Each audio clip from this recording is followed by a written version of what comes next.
Assalamualaikum warahmatullahi wabarakatuh. Halo semua. Nah, pada video kali ini kami akan menjelaskan bagaimana sih teori portofolio. Nah, buat yang penasaran, langsung aja tonton videonya ya.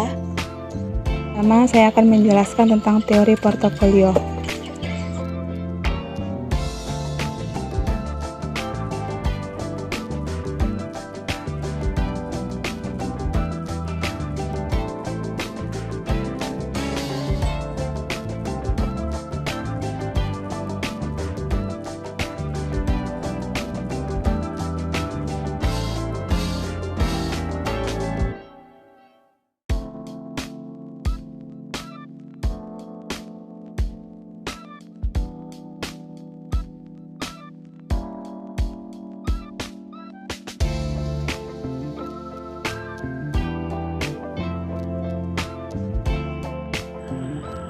Pengertian bagian konsep dasar.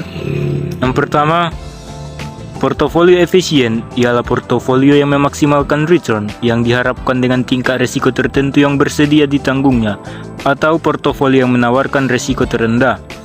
Sedangkan portofolio optimal ialah yang dipilih oleh investor bersangkutan terhadap risiko yang akan ditanggung. Yang kedua, kurva indifferent. Kurva indifferent menggambarkan kumpulan portofolio dengan kombinasi return harapan dan risiko bagi investor. Tingkat pengembalian yang diharapkan lebih besar dan memiliki risiko yang lebih besar. Ketiga, aktiva berisiko.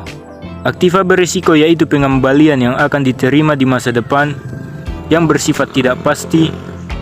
Aktiva bebas risiko yaitu pengembalian masa depannya dapat diketahui dengan pasti saat ini.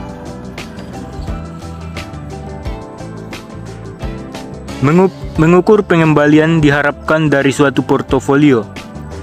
Ada dua cara, yaitu mengukur pengembalian portofolio periode tunggal dengan pengembalian diharapkan dari portofolio aktiva berisiko. Pengukuran pengembalian aktual dari suatu portofolio aktiva sepanjang periode waktu tertentu dapat dihitung dengan rumus di bawah. Pengembalian diharapkan dari portofolio aktiva berisiko.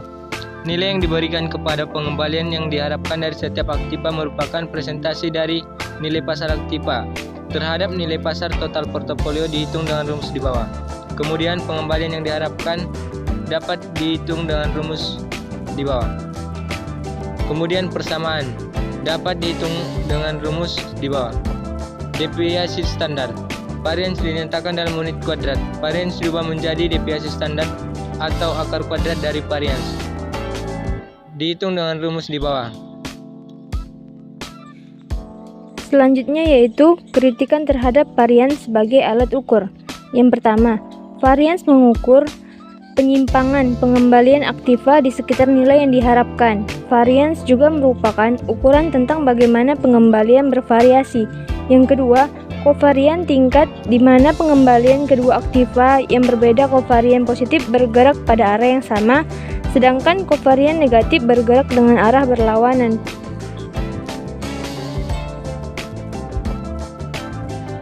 Lalu, memilih aset yang optimal. Yang pertama, objek satu yaitu investor membuat keputusan yang disebut sebagai keputusan alokasi aset.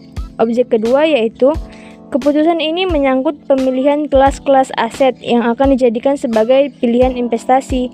Yang ketiga yaitu berapa bagian dari keseluruhan dana yang dimiliki investor yang akan diinvestasikan pada kelas aset tersebut. Yang keempat, bagian dari dana yang diinvestasikan pada setiap kelas aset disebut sebagai porsi dana atau bobot dana. Masing-masing bobot dana tersebut berkisaran antara 0% sampai 100%.